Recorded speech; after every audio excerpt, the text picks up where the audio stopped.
Parce que je voulais voir notre planète de mes propres yeux, j'ai fait le tour du monde. Ce que j'y ai vu, c'est une diversité extraordinaire de paysages, d'hommes et de femmes, mais aussi de faune et de flore. Une diversité de langages, de cultures, différentes façons de vivre et d'appréhender la vie. J'ai aussi vu des lieux d'histoire et des villes électriques, enivrantes, avec des gratte-ciels si hauts qu'ils m'ont fait tourner la tête. Et si Melbourne a été très récemment élue la ville la plus agréable à vivre au monde pour la 3e année consécutive, selon le classement du magazine The Economist, c'est sans doute grâce à ses espaces verts et à ses activités sportives et ses talents artistiques. Alors, ce que j'espère pour nos villes du futur, c'est qu'elles fonctionneront grâce aux énergies vertes, qu'elles seront totalement renouvelables et que nous réinventerons dans nos villes le développement durable dans son état le plus pur.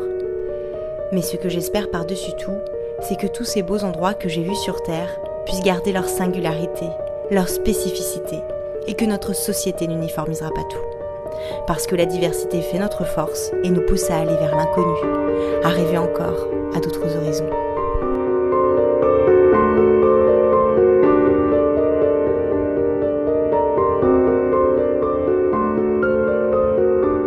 C'est pourquoi je veux vous montrer la diversité, celle que j'ai côtoyée pendant 1 an de ma vie et qui m'a rempli le cœur de joie, pour que tous ensemble nous puissions encore la protéger et nous protéger nous-mêmes.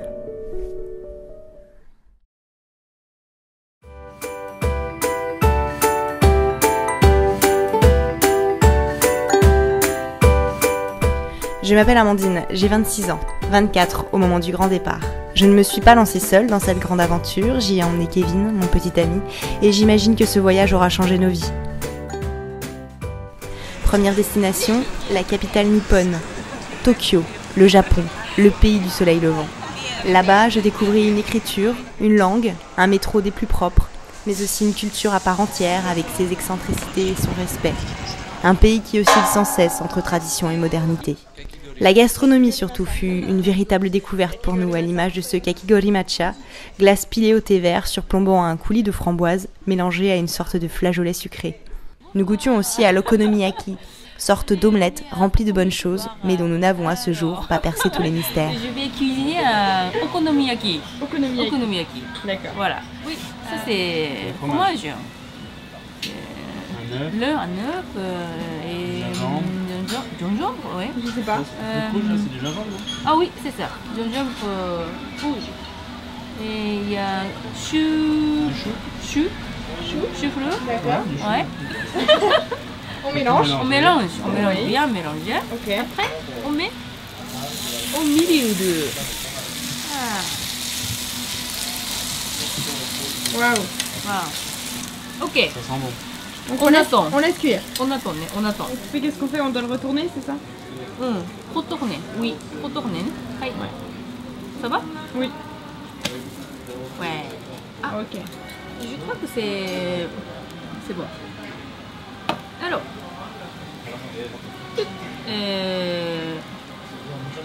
Maintenant, ça c'est. C'est quoi? Sauce. Sauce. À quoi? Ah, Le goût. le goût. C'est quoi comme sauce? Il n'y a pas de sauce comme ça en France? Non. Ah bon? Ouais, c'est... Non. Tu veux goûter? Tu veux goûter un peu? Attends. Tiens. C'est quoi? Je sais pas. Ok. Ok. Comment dire? C'est pas la sauce soja? Pas sauce soja. Non. C'est sucré. Ah oui, un petit peu sucré.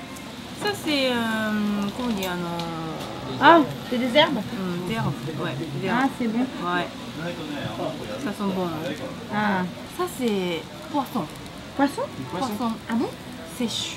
Ils en mettent avec du tofu des fois. Ah oui. Oui, c'est ça. Ah. Ok, c'est fini.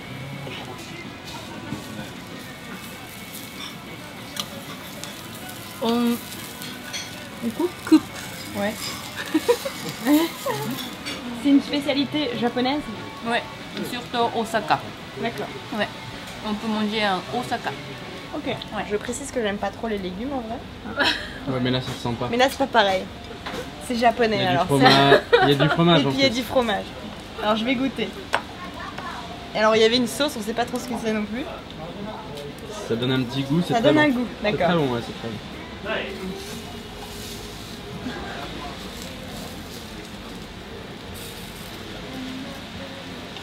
C'est bon? C'est bon? On sent le goût du poisson un peu. Hein? Ah oui, c'est Enfin, des petits trucs de poisson Des au-dessus. petits morceaux de poisson. Des morceaux qui bougent. Mais sinon, oui, c'est... Non, c'est bon. Je saurais pas dire quel goût ça a, par contre. Bah, il y a le fromage, il y a l'œuf, il y a... Ouais. C'est un mélange quoi. Ouais. Mais c'est une belle découverte. J'adore le Japon. Notre voyage se poursuivit au Cambodge. Nous arrivions au moment de la mort de l'ancien roi, Norodom Sihanouk, figure de la vie politique cambodgienne durant plus de 60 ans. Il mena le pays à l'indépendance, mais fit aussi des alliances controversées, notamment avec le régime de Pol Pot. Il n'aura eu cependant de cesse que de préserver l'unité du pays. Ici, j'y ai vu 2 exemples frappants de ce que l'homme peut faire de mieux et de pire. Le pire à Phnom Penh, des Killing Fields, à la prison S21. Le mieux à Siem Reap, avec le complexe archéologique des temples d'Angkor. Même si de nombreux Cambodgiens ont encore du mal à voir dans ces chefs-d'œuvre d'architecture autre chose que de simples temples, des efforts pour insérer les habitants dans la conservation du site sont faits. Ainsi, nous avons pu visiter les ateliers artisans d'Angkor, une société cambodgienne devenue indépendante en 2003 et qui contribue à la restauration des temples tout en formant les Cambodgiens à l'utilisation de techniques artisanales mettant en valeur la culture khmer. Bienvenue à notre premier atelier, peinture César. Tous les artisans qui travaillent ici, elles sont sur les muettes. Tous les peintures ici, on les a copiées du Palais Royal à Phnom Penh, de la pagode Wat Bo à Siem Reap. On raconte de la vie quotidienne du Cambodge. Et pour certains endroits, peut-être vous pouvez voir la feuille d'or ou bien la feuille de cuivre. Ça dépend des commandes des clients. Une commande spéciale d'un hôtel à Siem Reap. C'est en fait, on a beaucoup de pièces de bois. C'est le bois aggloméré ou bien médium MDF. Et puis on va faire des peintures pour chaque pièce. Et après on va faire assembler toutes les pièces pour obtenir cette peinture. Et ici, c'est l'atelier de la pierre à savon. Et voilà, ce sont les différentes couleurs de la pierre à savon. Et là, c'est atelier sculpture sur la pierre de craie. Comme je vous ai dit, on peut faire des grandes statues et aussi des petites statuettes. Et ici, on peut appliquer le lac sur la pierre aussi. Tout d'abord, on a la pierre originale, pierre de craie avec des motifs. On va poser 5 à 7 couches de lac. Et après, si on veut mettre des feuilles d'or ou bien des feuilles de cuivre, on peut mettre. Et ensuite, pour donner un aspect patiné, on va appliquer un mélange composé de cire d'abeille et terre pourrie. Et pour la dernière étape, on a beaucoup de couleurs de lac. Pour polir ça, on ne polit pas avec du papier de verre ou bien avec quelques machines. On polit justement avec nos mains nues. When you are lonely,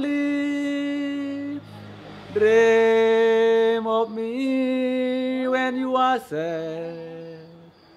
En Indonésie, j'ai vécu une expérience toute particulière avec la famille de Papa Jero, au centre de l'île de Bali.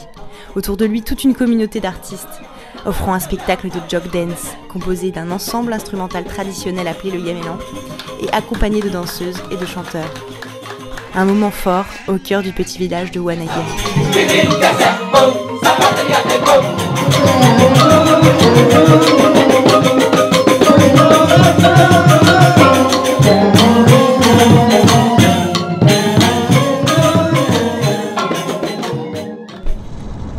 En Australie, c'est l'immensité du bush et l'incroyable singularité de la faune et de la flore qui m'a le plus marqué.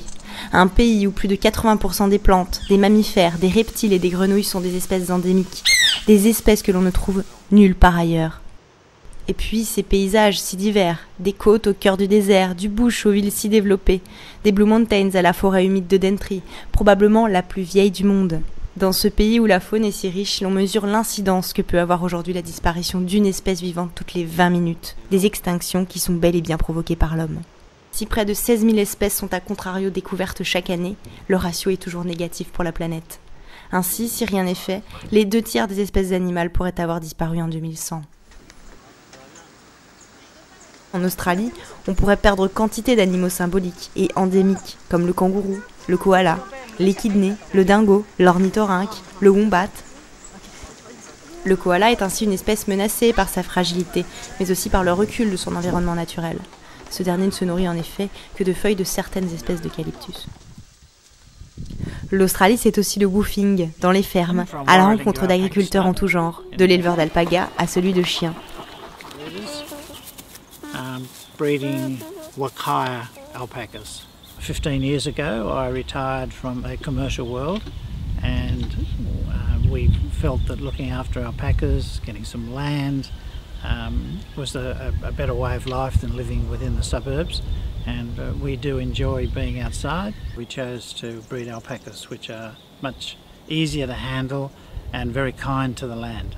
The alpacas were imported into Australia around about 25 years ago, and they've adapted very well to Australian conditions. The daily routine with alpacas is very minimal. The main thing is feeding any mothers with babies. They might need additional nourishment, or if it's a bad season, if we're in the middle of drought and we need then to top up their feed. So daily is just checking their water, making sure that there's no sick animals around. And the life cycle of an alpaca is up to 20 years, some might live a little longer. The breeding time for a baby is 11.5 months, and again it's subject to weather conditions, particularly in Australia. As I said earlier, they're shorn once a year. An alpaca is producing somewhere between 3 and 5 kilos of alpaca fleece. There's two types of alpacas. There's the Wakaya alpaca, which is similar to a merino sheep, or the Suri alpaca, which is very similar to the Angora goat, which produces mohair.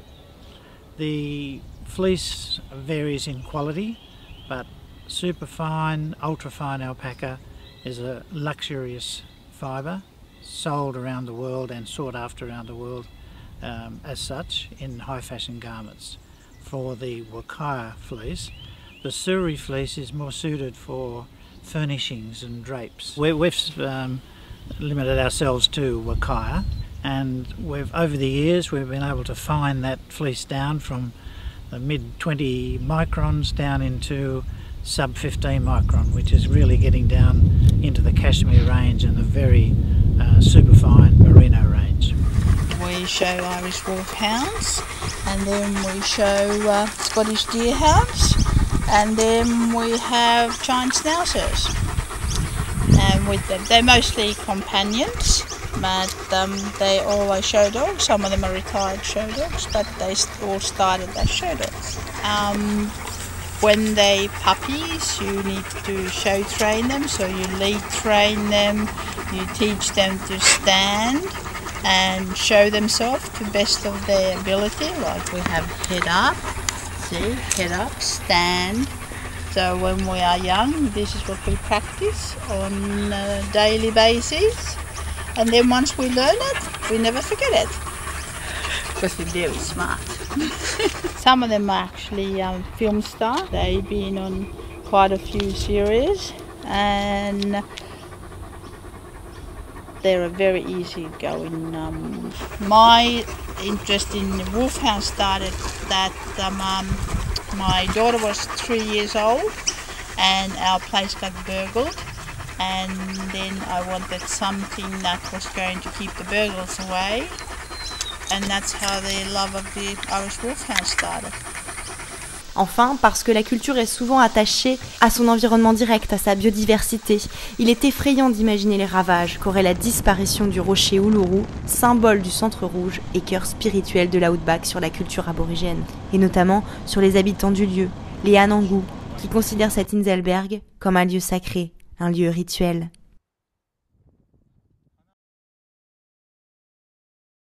En Nouvelle-Zélande, les paysages sont enchanteurs.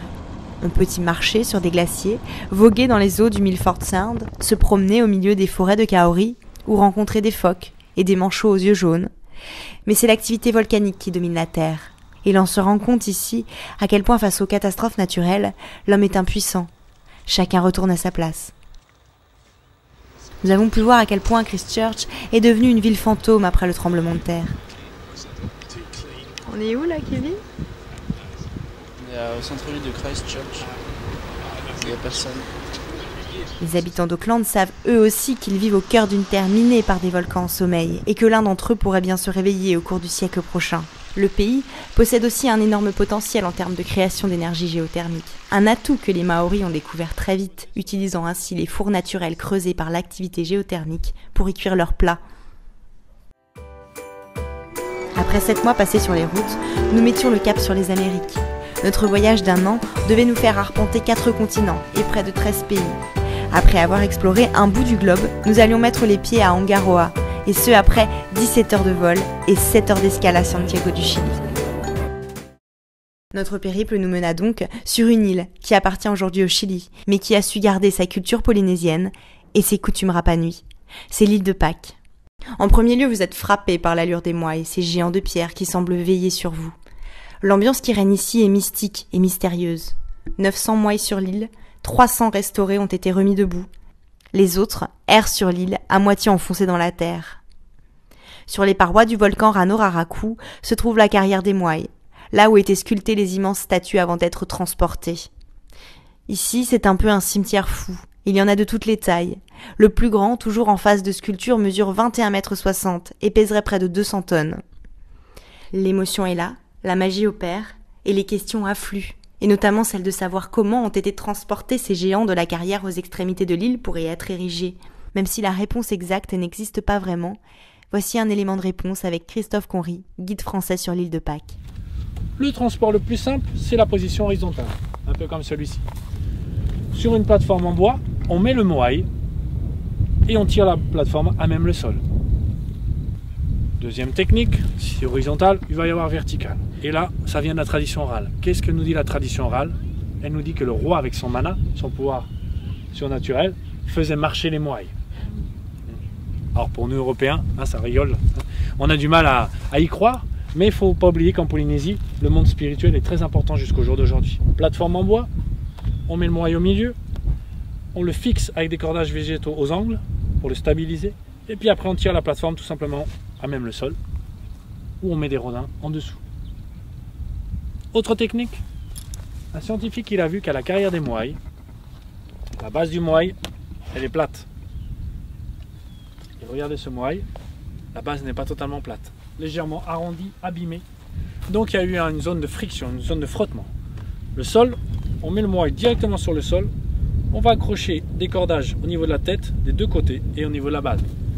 L'équipe des Angevins, ici, l'équipe de Bourgogne, ici. Les Angevins, on commence à tirer, on bascule le moaï d'un côté et après on va faire basculer le moaï de l'autre. Et on le fait twister sur sa base, comme pour déplacer un réfrigérateur. Un moaï de 4-5 mètres, un peu ceux qu'on a vu ce matin, un akena, de 20 à 30 tonnes. Il suffit 40 personnes pour le transporter sur un terrain plat, à le faire avancer d'une centaine de mètres.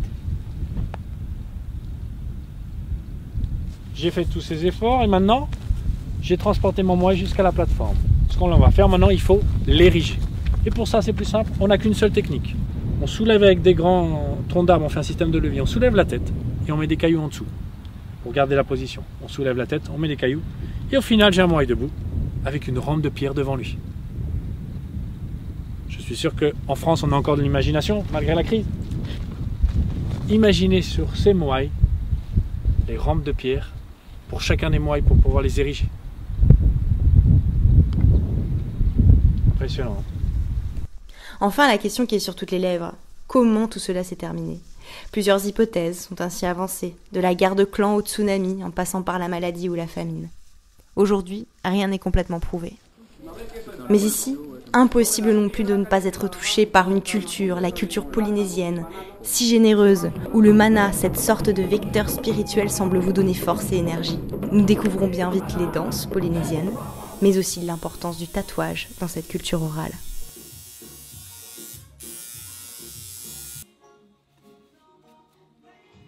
Depuis que j'ai des souvenirs, je vois des tatous partout. Chez nous, c'est commun, c'est une culture, donc tout le monde est tatoué. C'est plutôt les gens qui ne sont pas tatoués qui sont rares chez nous.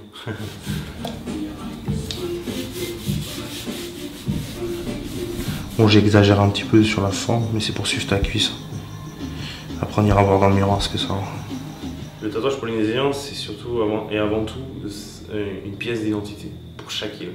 C'est-à-dire que chaque île a ses codes. Et dans ces îles, donc, chacun a ses codes de clan aussi. Le tatouage polynésien, c'est surtout pour véhiculer la culture et transmettre cette culture-là, en fait. Il y a des symboles précis ou c'est ça qui est difficile, qui montre que c'était vraiment différent par rapport au tatouage européen. C'est que là, on ne choisit pas un tatouage en fonction de ce que ça rend.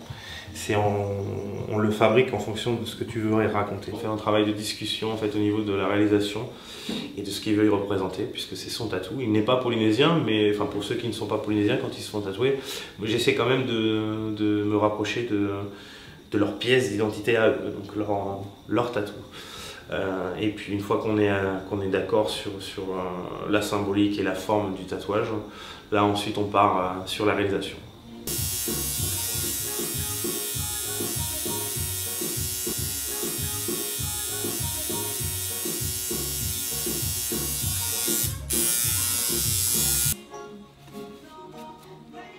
Le voyage se poursuivit ensuite en Argentine, où je décidai de fouler de mes pieds la terre de feu, de voir de mes propres yeux les paysages qui avaient inspiré le titre de l'émission qui m'a sans doute fait le plus rêver.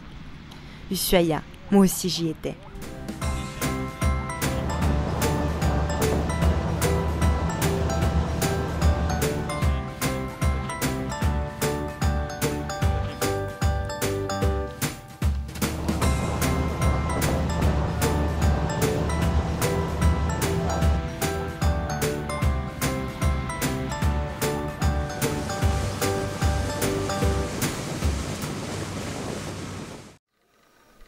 Je remontais ensuite au Pérou, sur les traces des Incas et de leur histoire, de la vallée sacrée au Machu Picchu.